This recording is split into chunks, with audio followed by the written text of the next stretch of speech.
Bonjour, bonsoir chers compatriotes, vous tous qui nous suivez sur www.changoutv1.com, la web télé de la culture de l'excellence.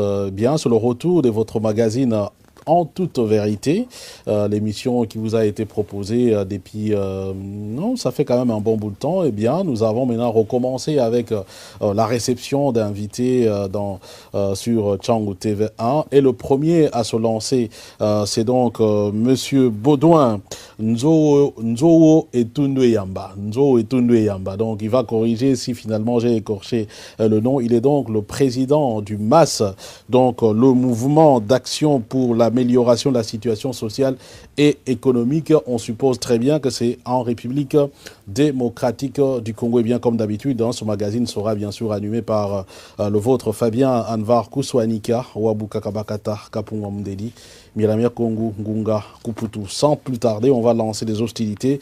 Monsieur Baudouin Nzo Etunde Yamba, bonjour. Bonjour, monsieur Fabien. Alors, nous allons aujourd'hui parler de votre mouvement, mais des actions ont été lancées déjà en République démocratique du Congo, essentiellement à Kinshasa, mais ici je vous reçois en Belgique. Qu'est-ce qui vous amène chez nous finalement? Merci beaucoup, monsieur Fabien. En fait, je suis en Belgique, venant des États-Unis, parce qu'il faut dire que ça fait pratiquement un mois que j'ai quitté le pays dans une tournée, on va dire, héros-américaine, où j'ai fait plus de 2 semaines aux États-Unis. Puis je viens maintenant de la France, où je viens de faire 1 semaine. Et là, vous m'accueillez à Bruxelles, la capitale de l'Union européenne, la capitale de l'Europe. En fait, ce qui m'amène, c'est implanter, vous l'avez compris, les structures du mouvement d'action pour l'amélioration de la situation sociale et économique, MAS en sigle. Ce mouvement citoyen et social qui est né dans notre pays, dans votre pays, et qui a comme objet de lutter contre les abus de la gestion publique dans notre pays. Et comme vous le savez, les abus, il y en a tout plein. Et nous, nous sommes engagés à lutter contre ces abus de la gestion par les politiques. Également de promouvoir un débat et contribuer à un débat démocratique, public. Également avec le peuple, nous engager à créer un espace où justement les citoyens congolais vont devoir s'entretenir, échanger avec ceux qui ont choisi la politique comme métier, envie de savoir si toutes les politiques que les politiques entreprennent dans notre pays, que ce soit dans le domaine social, que ce soit dans le domaine économique, environnemental et autres, si toutes ces politiques conduisent au bien-être, parce que lorsqu'on fait de la politique, un seul objectif, c'est en fait arriver au bien-être de la population. Et ce mouvement est né, il s'est vu transpartisan, neutre, apolitique. Et bien entendu... Et là, quand même, c'est tout un programme. Est-ce que finalement, c'est quoi la nature de ce mouvement? C'est une association, c'est un mouvement citoyen ou c'est un parti politique? Merci beaucoup de la question et j'aime beaucoup ces questions parce que ça me permet justement d'édifier les gens qui nous suivent. Nous sommes nés sous le coup de la loi de 2001, celle qui organise les associations sans but lucratif. Donc au départ, et légalement, conformément à l'arsenal juridique de notre pays, nous sommes bel et bien une ASBEL. Mais en fait, une ASBEL de type nouveau, parce que nous voulons en réalité un mouvement citoyen. Quand on dit mouvement citoyen, c'est-à-dire que nous nous engageons dans une éducation de la citoyenneté, parce que la citoyenneté dans notre pays, elle est une citoyenneté jeune, à peine en élaboration, et nous voulons bien l'accompagner pour que ça puisse atteindre la maturité. Et pour cela, nous voulons effectivement un mouvement qui se veut social, Alors, dans ces conditions-là, nous voulons que ça soit un mouvement transpartisan, un mouvement neutre, mais la neutralité concerne essentiellement les responsables du mouvement, notamment le président que vous recevez aujourd'hui, notamment tous les autres membres effectifs et les points focaux qui se trouvent dans le pays et à travers notamment le continent américain et le continent européen où je me trouve pour le moment, mais les restes de nos membres affiliés qui sont des milliers, ceux-là, puisqu'ils viendront de l'école, la grande école du MAS, du mouvement d'action pour l'amélioration de la situation sociale et économique, une école où nous avons enseigné une certaine éthique, une certaine citoyenneté pour qu'il y ait des valeurs de développement durable, pour que nous puissions engager le peuple dans ce que nous appelons, nous, au niveau du MAS, la démocratie participative, une démocratie qui est différente de la démocratie élective. Parce que, M. Fabien, observez le monde aujourd'hui, on se rend bien compte que la démocratie, disons, représentative, celle qui nous conduit à des élections à tous les différents niveaux, cette démocratie-là a échoué. Ce qui fait que dans notre pays, depuis 1960, on se rend compte que le peuple est aujourd'hui pratiquement dérouté. Le peuple ne sait pas très bien à quel sens c'est voué, tout simplement parce que les politiques, de quelque bord qu'on puisse les trouver, ils sont en train de jouer un jeu qui n'a rien à voir avec le bien-être de la population. Et nous avons au centre le bien-être de la population de notre pays. Maintenant, à vous entendre parler, on a compris que c'est la nature juridique, pour le moment, c'est une ASBL, Oui. mais la nature, disons, réelle, c'est un mouvement citoyen, disons ça comme ça. Exact. Maintenant, comment vous positionnez-vous par rapport à d'autres mouvements citoyens comme la Lucha, Filimbi, qui sont, disons-le, pour le moment, le fer de lance pour l'alternance en République démocratique du Congo, avec des positions politiques bien affirmées. Est-ce que vous êtes dans la même dynamique ou bien vous vous distinguez un peu d'eux en ce qui concerne votre façon de faire? Bon, on peut dire que nous sommes dans la même dynamique dans la mesure où nous sommes un segment de la société civile. Ben, si ce sont des mouvements citoyens politiques, dans le pur, on va dire, dans la nature vraiment profonde des partis politiques, c'est un peu difficile pour nous de nous allier à eux. Parce que nous, on s'oppose en fait à la gestion publique par les politiques. Mais lorsqu'on doit les considérer, ces mouvements que vous avez cités, comme étant également des structures de la société civile qui est diverse, alors bien entendu, nous nous retrouvons. Parce que nous, à la différence des autres mouvements citoyens, nous allons ancrer notre action sur l'élaboration des indicateurs sociaux et économiques. Comme vous le savez, monsieur Fabien, d'abord, au niveau de la société humaine, l'action pour la survie, pour le bien-être, pour la vie en société, ce n'est pas l'apanage des partis politiques. C'est l'apanage de la société humaine. Et la société humaine, elle est compartimentée principalement en deux échelons. Il y a la classe politique, ceux qui ont choisi la politique comme métier. On les trouve dans l'opposition, on les trouve dans la majorité, mais également la société civile, au vrai sens du terme. En tout cas, le MAS voudrait bien être un des segments de cette société civile, au vrai sens du terme, pour justement jouer ce rôle de neutralité et qui consiste justement à aller directement vers l'intérêt supérieur du peuple congolais, vers son bien-être. Et pour cela, peu importe le bord où on peut se trouver, nous autres, nous sommes en train de nous insurger contre les différents abus de la gestion publique par les politiques. Ceux qui sont au pouvoir aujourd'hui, bien sûr, nous les avons dans l'œil du cyclone. Ceux qui seront au pouvoir demain, nous les aurons également dans l'œil du cyclone. Quitte à ce que vous-même vous soyez au pouvoir, alors, dans ce cas?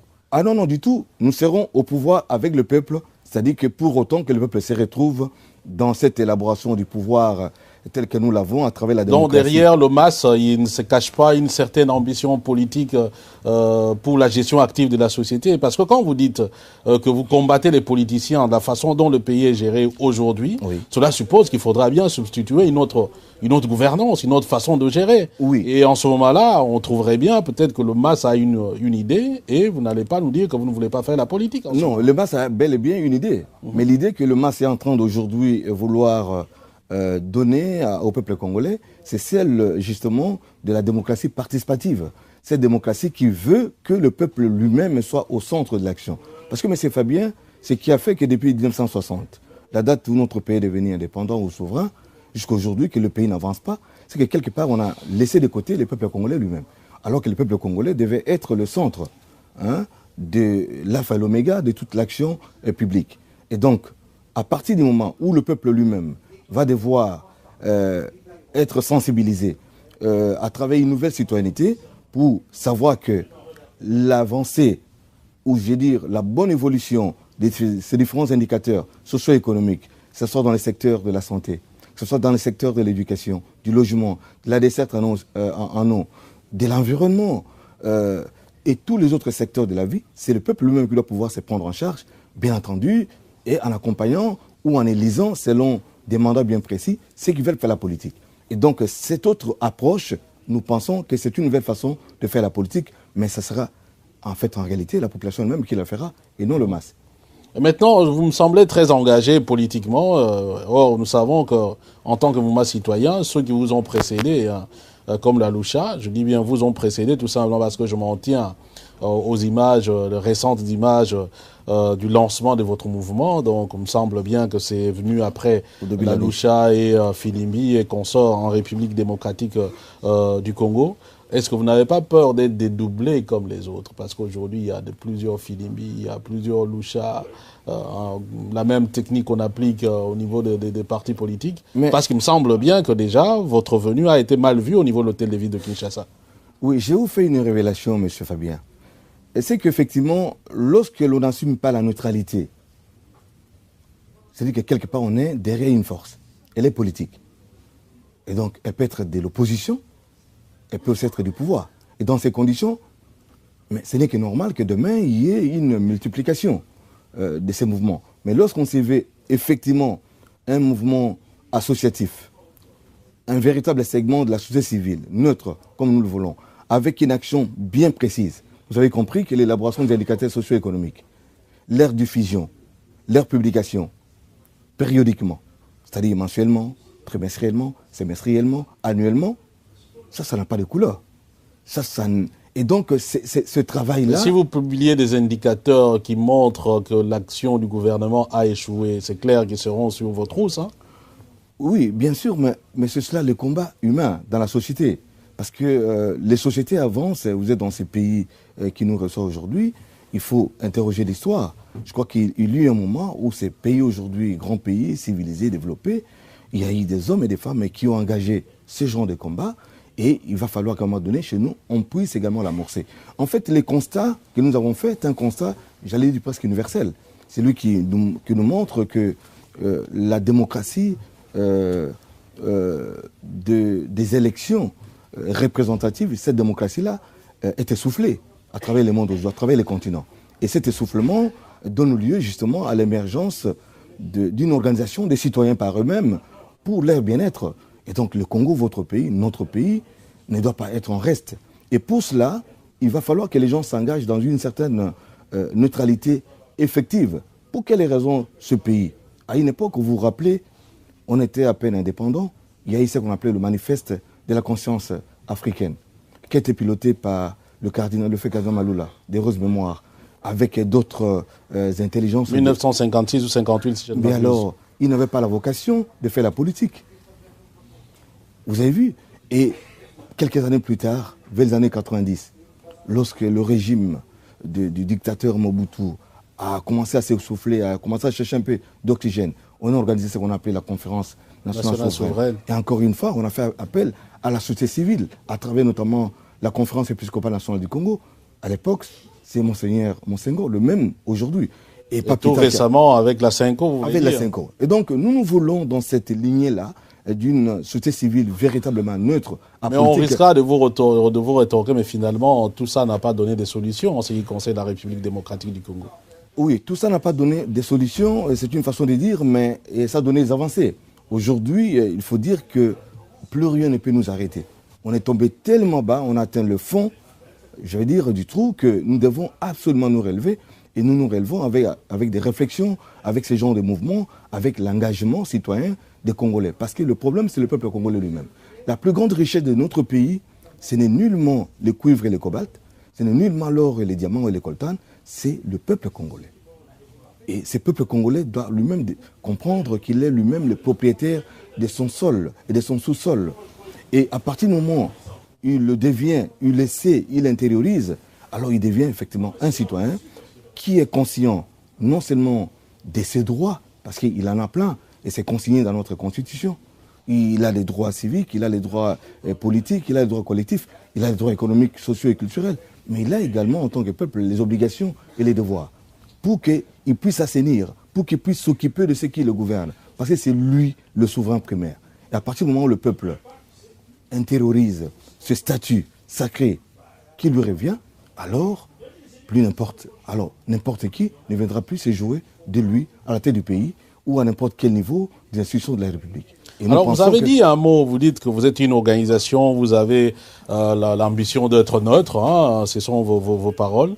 Mais est-ce que dans la situation actuelle de la République démocratique du Congo, peut-on réellement être neutre? Dans la situation actuelle, je vais dire non, parce que quand vous lisez notre mission première, celle qui vous dit que nous devons lutter contre les abus de la gestion publique. Pourquoi aujourd'hui notre pays patauge dans une grande crise? Elle devient économique, elle est sociale, mais elle est d'abord politique. Mais parce que d'abord, il n'y a pas le respect des textes. Et le premier des textes, c'est la Constitution, qui décline un mandat pour tous les gouvernants, à commencer par le chef de l'État, à commencer par les députés et les sénateurs, et jusqu'au niveau local. Mais à partir du moment où on ne veut pas respecter cette Constitution, déjà, ces gens-là s'opposent aux masses. Parce que nous, pour lutter contre les abus de la gestion publique, là, ça n'est un grand abus, que c'est lui de ne pas respecter la Constitution. C'est déjà clair. Et lorsqu'il est question aujourd'hui de vous donner, par exemple, le tableau des différents indicateurs, que ce soit sur le côté de l'éducation, quel est le niveau de l'éducation aujourd'hui en RDC? Il a décliné, il a baissé. Les diplômés de chez nous, ils peuvent être acceptés ici chez vous en Belgique ou dans l'ensemble de l'Union européenne ou à travers le monde.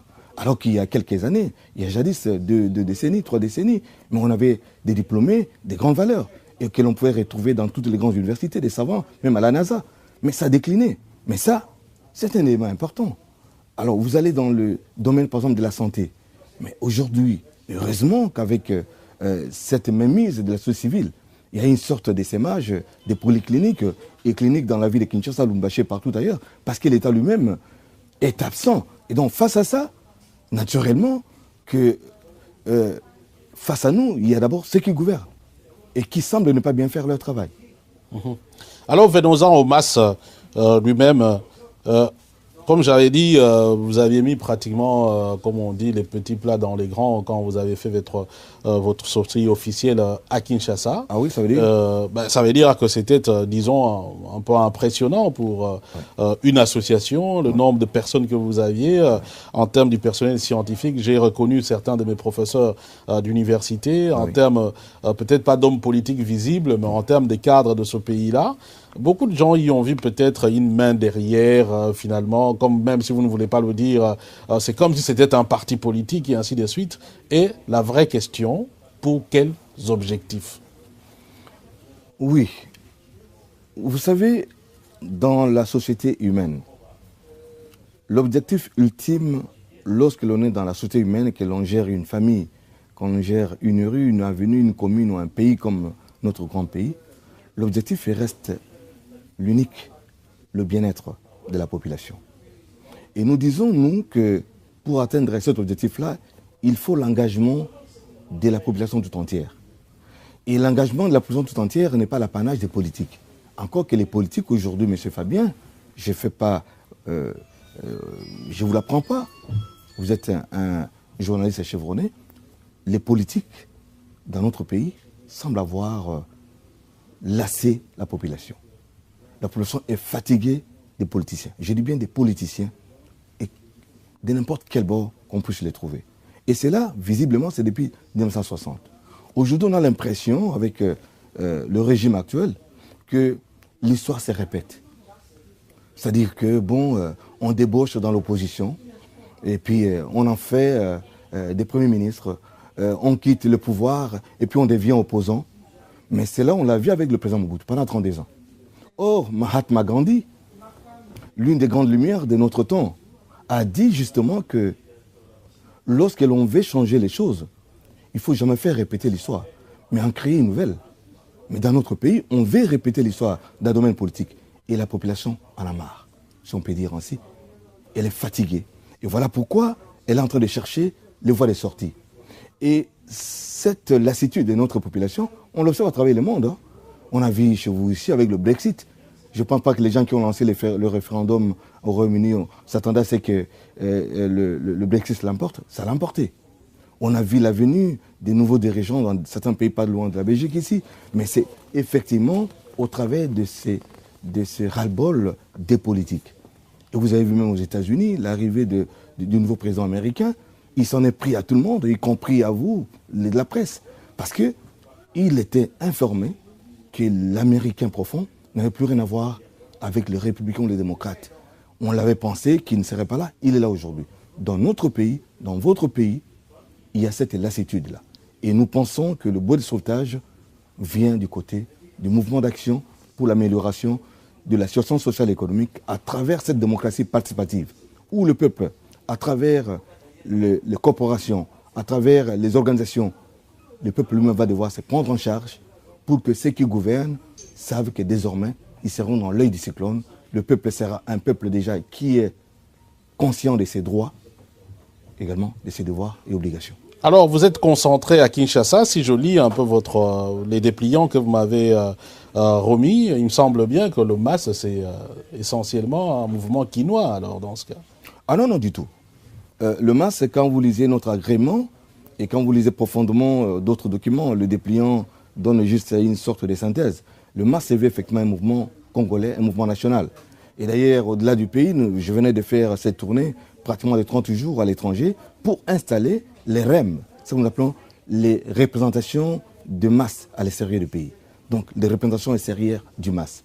Mais au niveau de notre pays, nous avons commencé par Kinshasa. Et pourquoi, M. Fabien? D'abord, Kinshasa, non seulement que c'est la capitale, mais Kinshasa rythme la vie sociale, la vie politique et la vie économique de notre pays.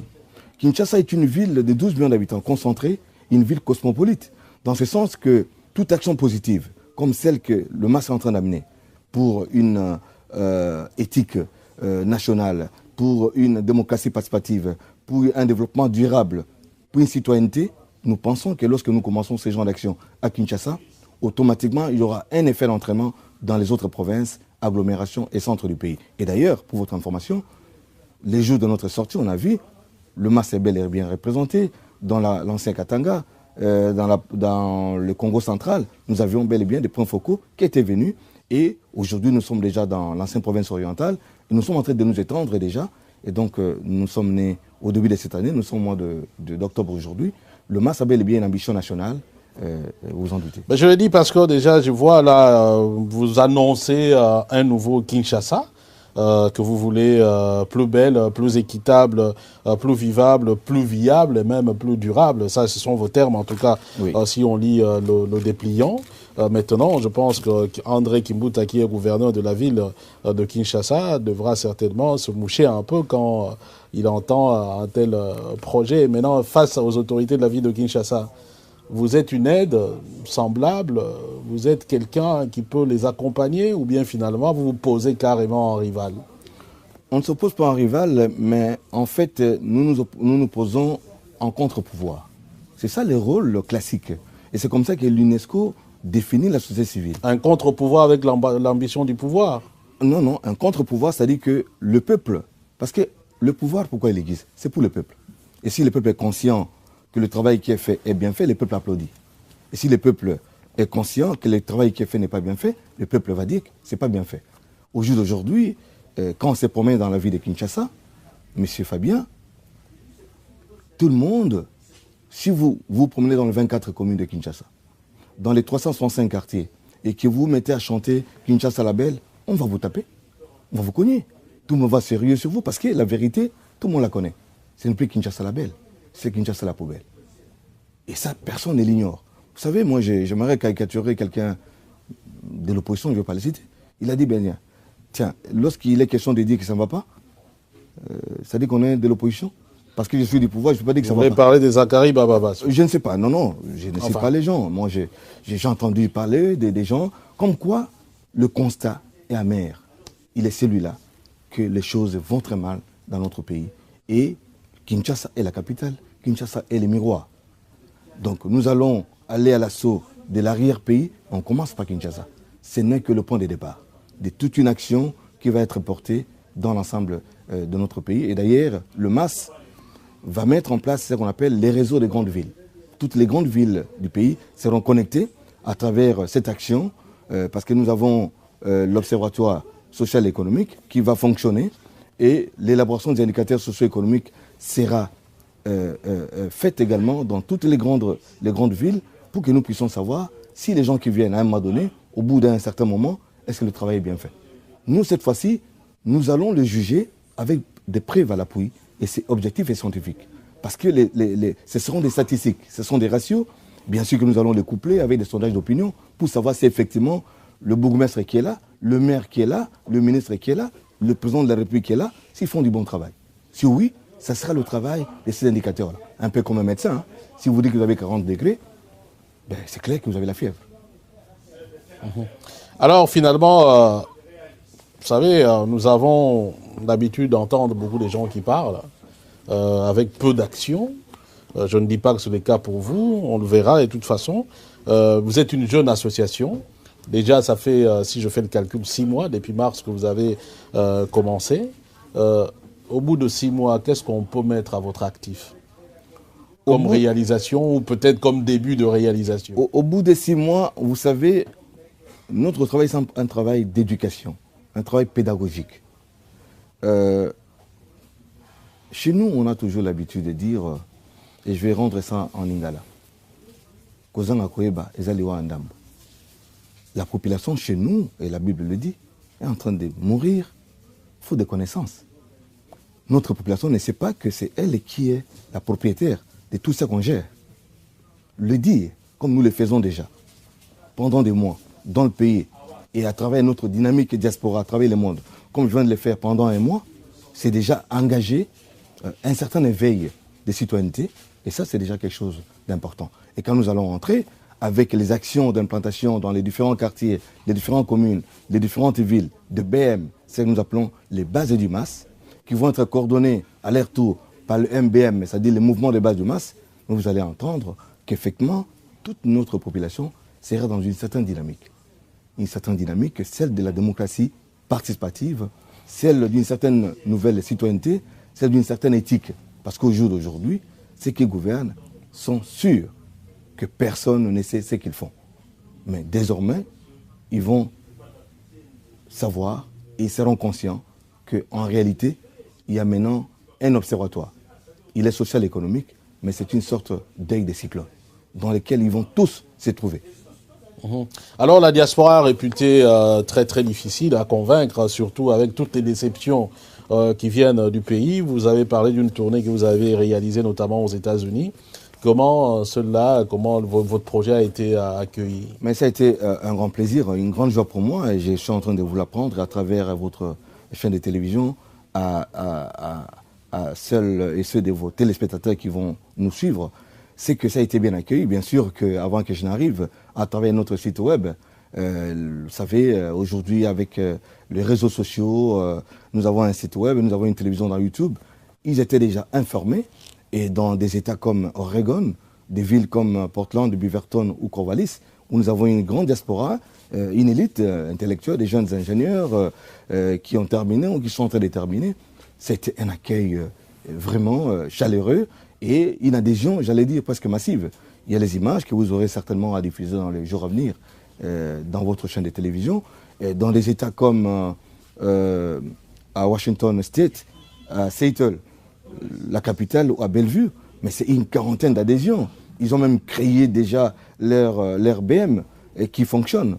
Dans des États comme au Texas, où nous avons la plus grande, j'allais dire, concentration de Congolais aux États-Unis, dans la ville de Dallas, mais c'est merveilleux, j'ai fait avoir des larmes.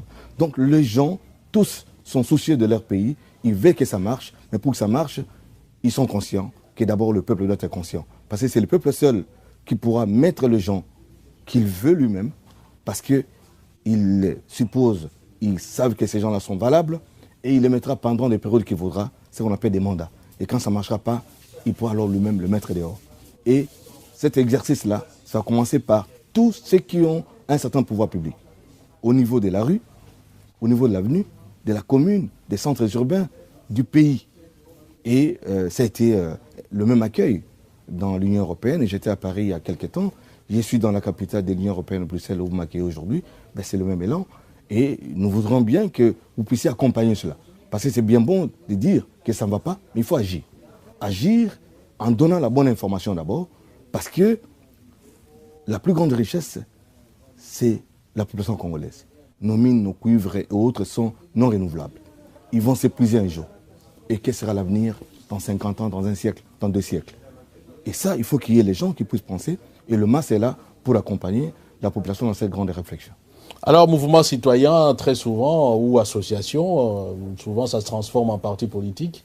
Est-ce qu'il n'y a pas une ambition dans ce sens-là? Comme je l'ai dit, parce que je sens de plus en plus des thèmes qui sont plus ceux d'un parti politique que ceux d'un mouvement associatif. Oui, mais vous savez, à chaque temps, son histoire, et à chaque histoire également, sa réalité. Au jour d'aujourd'hui, quand on parle de mouvement citoyen chez nous, c'est un peu de la caricature. C'est dommage, mais ici, nous sommes en train d'innover. Vous avez parlé des jours où nous sommes sortis, vous avez vu ces grandes figures scientifiques de notre pays qui ont produit des ouvrages, des recherches dans la vie de notre pays. Ils sont venus accompagner, se faire voir, se mettre en mouvement avec le MAS parce qu'on veut que les choses changent. Évidemment, c'est quelque chose de nouveau. Même la plus grande élite ne comprend pas trop bien. Et voilà pourquoi nous avons cette fonction, ce rôle pédagogique pour que les gens comprennent exactement qu'est-ce que nous avons comme ambition. Notre ambition, c'est de lutter contre les abus de la gestion publique. Alors pour lutter contre les abus de la gestion publique, il ne faut pas être lui-même. Sinon, vous n'êtes plus arbitre. Ça, c'est de un. De deux, nous devons créer un espace démocratique pour que le peuple puisse dialoguer avec les politiciens. Tout ça en tant qu'association. Tout ça en tant qu'association. Sans comment... Vous l'avez compris. Et ensemble avec les autres... Aller vers un parti politique, non. Ensemble avec les autres segments de la société civile pour bâtir avec les institutions publiques et privées un agenda commun. Parce que la société a deux compartiments. Il y a la société politique et la société civile. Pourquoi voulez-vous que tout le monde fasse la politique? Et cet agenda commun va être lié sur l'éthique, sur le développement durable, sur la nouvelle citoyenneté et, bien entendu, sur la démocratie participative. Voilà la nouveauté que nous amenons. Et tout cela, nous allons le faire à travers des moyens d'action. Quels sont les indicateurs socio-économiques? Ça, c'est imparable. Lorsqu'on aura fait ces enquêtes-là et qu'on aura démontré que tel bourgmestre est arrivé depuis une année et qu'au bout d'une année, les choses sont allées dans le mauvais sens que dans le bon sens, mais nous allons nous engager avec les médias, vous allez nous accompagner, avec ceux qui les ont mis en place, et nommés ou élus, pour qu'on puisse changer et mettre de nouvelles autorités conformément à la volonté de la population. Et voilà la nouveauté qui semble ne pas être comprise. Les autres mouvements citoyens me paraissent un peu trop axés sur la gouvernance politique, les élections. C'est vrai que c'est aussi un de notre créneau, mais en réalité, lorsqu'on aura fait les élections, et lorsqu'il y aura eu, j'allais dire, un semblant de gouvernance, ça ne va pas disparaître. Même en Occident, la gestion des indicateurs socio-économiques est une action permanente, des suivis dans la société. Et voilà notre particularité. Donc nous ne sommes pas un mouvement citoyen saisonnier qui va disparaître après les élections. Nous sommes d'ailleurs un observatoire social-économique permanent parce que c'est une action qui va devoir s'imposer dans le temps. Et nous serons certainement à travers la banque des données des citoyens, la banque des données citoyennes que nous aurons élaborée, peut-être aussi servir d'autres agences des Nations Unies, d'autres structures qui veulent bien s'intéresser à la manière dont fonctionne le pays dans tous ces différents secteurs pour leur donner la bonne information, comment c'est gouverné, comment les budgets ont été élaborés, qu'est-ce qui a été prévu, comment ça a été géré, ça tout le monde ne sait pas. Voilà, je pense que tout le monde a bien suivi. L'ambition du MAS est bien donc détaillée par Monsieur Baudouin Nzo Etundu Eyamba. Je pense que je suis arrivé cette fois-ci. Donc Nzo Etundu Eyamba, président du MAS. Voilà. Les gens vous suivent, tant à Kinshasa que dans la diaspora, à travers la magie de l'Internet, de la télévision. Un dernier mot, peut-être pour les convaincre à vous rejoindre dans cette ambition que vous avez pour la République démocratique du Congo. Ambition qui n'est pas politique, il faut le préciser, mais une ambition qui est participative.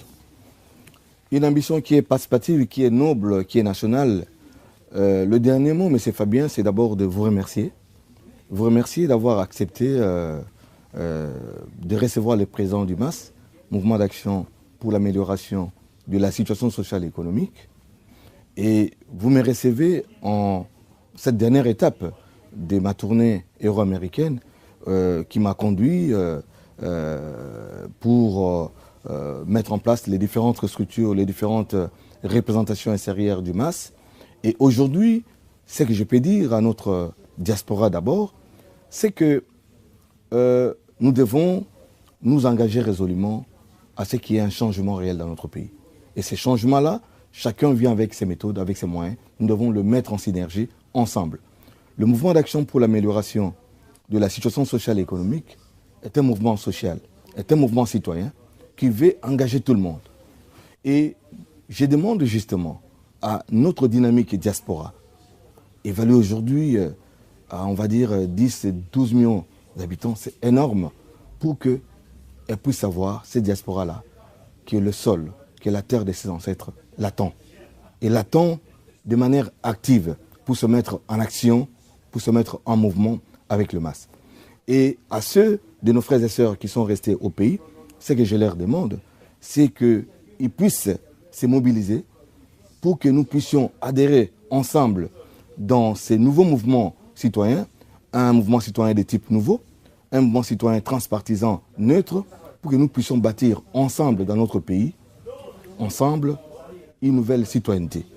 Un agenda lié à la démocratie participative, où les populations, dans leur diversité socio-culturelle, professionnelle, vont se mettre ensemble pour que nous puissions regarder de l'avant. Et que cette fois-ci, si nous avons de bons dirigeants, que ce soit des dirigeants valables, qui valent la peine de nous gouverner, et ils nous gouvernent sous notre œil vigilant et responsable, parce que véritablement citoyen. Voilà mon mot, et c'est le mot de la fin pour vous remercier, M. Fabien, pour m'avoir reçu dans votre émission. Merci beaucoup. Eh bien, c'est donc cette implication que nous souhaitons également à tout le monde, à toute la diaspora pour la mère patrie. Je rappelle donc que je recevais pour vous M. Baudouin Nzo Etundu Eyamba. Donc, il est le président du mouvement social pour la... Attention, il faut que je le lise très bien, parce qu'il me semble bien que c'est quand même un peu long dans mouvement d'action pour l'amélioration de la situation sociale et économique en République démocratique du Congo, bien entendu, avec sa diaspora. Le plaisir, en tout cas, a été le mien de pouvoir le recevoir dans cette émission que nous venons de relancer en toute vérité. J'espère qu'il a été sincère et vous a dit la vérité sur le mouvement MAS. Monsieur Nzo, merci. Merci et à vous, à plus tard. À vous aussi. Merci en tout cas de nous avoir suivis. Peace and love, frère. Ainsi soit-il. Et ce qui est dit, est dit.